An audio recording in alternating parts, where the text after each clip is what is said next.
Partnership with the Biden administration, as well as our colleagues in the Senate from the very beginning, as we've been grappling with this deadly pandemic, which is both a public health crisis that has caused so much pain, suffering, and death, as well as an economic crisis that has caused a tremendous amount of dislocation, particularly for the poor, working families, and middle-class Americans. We've had three objectives: crush the virus, provide direct relief to everyday Americans who are struggling, and lay the foundation to revive our economy and create opportunity and prosperity in every single zip code. That continues to be our objective as we are moving forward. And today we spent a lot of time talking about the fact that one of the most transformative parts of the American Rescue Plan will begin to take effect. And we need to make sure that every single American, every single constituent that we represent understands what's coming on July 15th of next month, when the child tax credit will take effect. And the average American family with children will see approximately $500 in relief every single month for the rest of the year and hopefully beyond. It will lift more than half the American children who are currently in poverty out of poverty, and it will also benefit working families and middle-class Americans. More than 90% of the people in almost every single congressional district, families with children will benefit. It's transformative, and not a single Republican, not a single one voted for it.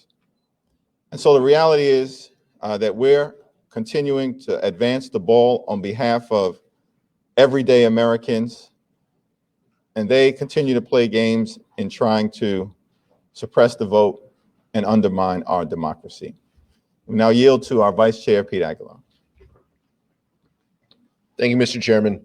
As the Chairman mentioned, the work that the American Rescue Plan was the focus of our caucus meeting, and hearing firsthand from speakers and hearing from members. Over 200 House and Senate members went to their districts and talked about the child tax credit, up to $300 per child for working families.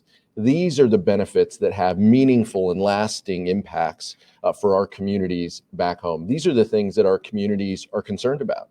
And we know time and time again that House Democrats continue to stand up to lift up our communities. We thanked, in the room, we thanked Chairwoman Rosa DeLauro for her years of leadership on this issue. She has been a champion of the child tax credit, making it permanent, extending that benefit that individuals and families are going to see next month is so important and such a high priority for our caucus within the American Families Plan and the American Jobs Plan. We're going to continue to talk about these. The 320 million vaccines in arms, rising wages. Those are the priorities in our communities. Those are the things that we keep hearing time and time again back home. And we're going to continue to build on that success. Those are the priorities that we're focused on. There are many things here in DC, obviously, that folks want to talk about, but making meaningful, lasting change in our communities with those proposals and those policies that we've enacted is a forefront of our minds. Mr. Chairman. Thanks, Pete. Questions? Congressman? Mr. Jeffries. I'm going to go here first, and I'll come to the other side. The Senate bipartisan talks are continuing this week, but we didn't get to see any plan from them, any deal. This comes after a previous month when Capito's talk with Biden dragged on. Are you growing concerned at all about the pace of infrastructure talks? The House needs to speed up its work in order to get things done for the American people before August recess?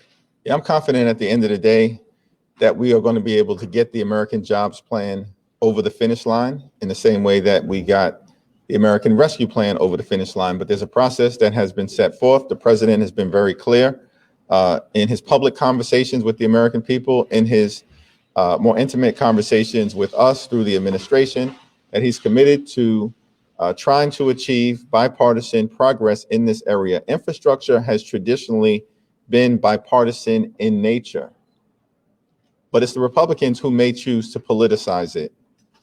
There's nothing partisan about a crumbling bridge or road or tunnel, crumbling airports, a mass transit system, the need to modernize our public school buildings, to bring broadband access to every single corner of America, in inner city America, rural America, small town America, Appalachia. There's nothing partisan about that. And so the question is, are the Republicans and Mitch McConnell simply going to continue to adopt the obstruction playbook, or are they going to negotiate in good faith to try to find common ground? And I think you've seen we're willing to be patient to see if we can achieve a bipartisan result. And if not, we're prepared to do what's necessary to get the American jobs plan over the finish line. And yesterday, your fellow New Yorker, Congressman Bowman, suggested that progressives here on the House side could team up to block legislation, block actions such as on infrastructure. How concerned are you about that, given the slim Democratic margin in the House? And are you having any conversations with progressives? I haven't had a conversation with Congressman Bowman about this particular point. I look forward to having that discussion with him. I'm confident that at the end of the day, as we were united with the American Rescue Plan, we'll be united with the American Jobs Plan. How comfortable are you with the scope of the Senate bipartisan plan that's under discussion? And do you feel like the reconciliation package, there's enough of a guarantee that that will pass to assuage any concerns? Well, we have to see what the ultimate product is before we're in a position to really meaningfully comment. I'll also ask our vice chair to weigh in. I think the House Democratic Caucus, the Speaker, and others have been clear that we believe a meaningful investment in the caring economy, in long-term care, in home care, in child care, in caring for our seniors, in health care is important for the American people emerging from a deadly pandemic, where the president has been very clear that we cannot go back to pre-pandemic normal, because pre-pandemic normal was a problem for so many everyday Americans, which is why investing in the caring economy is going to be an incredibly important part of what we attempt to accomplish and will accomplish for the people this year. What the vehicle ultimately is to do that remains to be seen. But we have an ironclad commitment to the American people to meaningfully invest in the caring economy. The Senate is going to take whatever process that they want to take. That's not going to deter us from that commitment that the chairman mentioned. So we're going to focus, and I want to give credit. Next week we're going to have Chairman DeFazio's Invest in America Act on the floor. This was a bill that passed in a bipartisan way at a committee, reducing emissions, reducing traffic, creating hundreds of thousands of jobs. That is the infrastructure focus that our committees continue to work within regular order. Like the chairman said, if there are other vehicles to achieve change in a lasting way, we're going to do that. And so we'll let those conversations play out, but that's not going to stop us from continuing to advance our objectives to create jobs and to help our economies. Thanks, sir. I wanted to ask about the House Judiciary markup today on big tech. I know that you proposed bills there. So some people are saying that these are the wrong kinds of antitrust reforms. Can you just respond to that?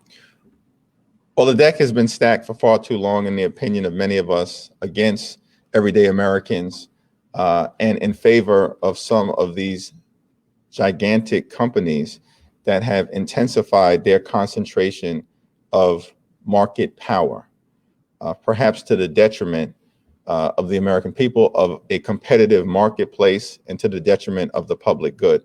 But a markup is in place for purposes of being able to have a debate on behalf of the American people, in front of the American people, and I expect that it will be a spirited debate. I expect that all of these bills will pass with bipartisan support. A particular piece of legislation that I'm carrying would simply change the burden requirements, which currently falls on the Federal Trade Commission, to demonstrate that when there is a proposed tech merger, that merger would have an anti-competitive impact. The burden basically falls on the American people through the FTC to prove that something shouldn't happen. That burden is misplaced in the view of many of us. The burden should actually fall on these companies that have an enormous amount of power, wealth, and market concentration to demonstrate that the proposed acquisition should happen and would not undermine the competitive marketplace. That seems to me to be a common sense approach, and it also happens to have bipartisan support.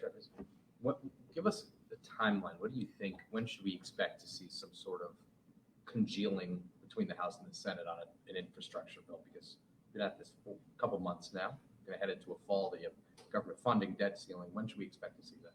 Well, there's a conversation, I think, as everyone knows, that's going to take place this afternoon between high-level members of the administration, Speaker Pelosi and Leader Schumer. I'd expect that we'll get some more clarity coming out of that meeting as to when this is all going to come together. Mr. Jeffries, Mr. Chair. Who's? Everything since the were put in place, parameters put in place since pandemic, the length of votes, the mask mandates, all of it has sort of come back and reverted back to pre-pandemic times. Speaker's lobby opened yesterday. The only thing that's left that's a remainder of pandemic is proxy voting. Are your members open to, when this covered period ends at the end of next week, to coming back to voting in person? Or is there a push from your members to keep proxy voting going? Yeah, I haven't had a lot of discussion with members, and I'll yield to Pete as well on this particular question. I think all along we've been guided by the public health professionals, by the Capitol physician in terms of what the recommendations are as it relates to the concentration of members or the ability to travel and travel safely, which is what yielded the need to engage in proxy voting in the first instance. And I think the speaker has been very clear with respect to the covered period being extended, that we're going to follow the public health guidance moving forward. There hasn't been a strong push one way or the other as it relates to proxy voting that I've felt, and I'll yield to Pete to see what his thoughts are on the matter. I would just say that that this has been incredibly helpful, and we know that Republican members have utilized this as well, proxy voting. But I would reject that things have completely changed and gone back to normal. We still have 20-minute votes. We are still being asked to be safe. We are still encouraging folks to get vaccinated, and some of our colleagues on the other side of the aisle have not. And we would encourage others. We would encourage them to tell their constituents, to tell their communities to get vaccinated as well with the increasing variant spread. So, we're going to follow the public health guidance, and it has nothing to do with the politics of this place. It has to do with making sure that members are safe, making sure that people can get here and be here and carry on this business. That's what our members are focused on. But just like the chairman, I haven't had a lot of conversations with members about this specific issue, but we're carrying on the business of the people. We're marking up bills. We're getting them to the floor. We're voting on them on the floor. And so we're going to continue to carry forward with the business. If I could follow up for a quick second? Sure. You said that it's not about politics, and I understand that, and there's about public health concern. There is an aspect of politics involved in it. You do have members who have fairly consistently voted proxy voting since January, who have said that they won't come back. They are not comfortable coming back until they know that all of the members are vaccinated. Now, that can't be told or shown or proven as we've worked on this story. Politically, that puts you in a place where your margin, your seat margin, vote margin is less than your members who have consistently voted proxy. There's a flip aspect to it, which is if you take away proxy voting, you might not have the votes you need. How do you address that? Is there a question there? I guess I would just, continue to say no member has specifically told me that they are not coming back until 100%. So I haven't heard that. I haven't seen anything to that point. I think when we're at home, and most of us were back home this weekend, I was in the west end of Coney Island, one of the poorest parts of the congressional district I represent. Nobody was asking about proxy voting. We were handing out food to people who are struggling through this pandemic. The American people are concerned. Important question in terms of process, but we're going to continue to focus on the concerns of the American people. How do they put food on the table? How do they pay the rent? How do they educate their children? How do they shelter their family? And that is what the American Rescue Plan was all about. That's what the American Jobs Plan is all about. That's what the American Families Plan is all about. And that's what House Democrats are all about. Mr. Chair, very quickly, thank you. With respect to S1, failure of S1 yesterday, what is the status of the John Lewis Voting Rights Act? And do you see a need to expedite that in light of yesterday's vote? Move quicker on it? Well, we want to continue to move forward to protect and defend the right to vote in America. And that's going to take two forms. The For the People Act, H.R. 1, as well as H.R. 4, the John Lewis Voting Rights Act. And it's extraordinary to me that the Senate is becoming an institution because of the Republicans that is primarily concerned with defending the status quo on behalf of the wealthy, the well-off, and the well-connected, and undermining our democracy. And the Senate's going to have to work out how to deal with some of the procedural obstacles to progress. But the word filibuster does not appear in the United States Constitution, and they're going to have to take a look at how to proceed. And I know those conversations are underway. With respect to H.R. 4, Supreme Court was very clear in striking down portions of the 1965 Voting Rights Act in the Shelby County versus Holder decision in terms of what it thought Congress should do in order to make the Voting Rights Act whole. And so we're following that process, which involves a series of hearings and testimony that we receive and reports ultimately that are compiled.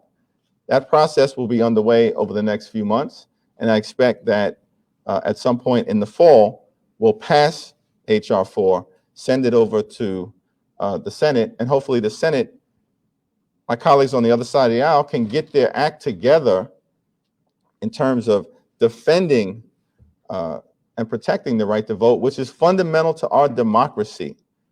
And voter suppression for the Republicans is a way of life.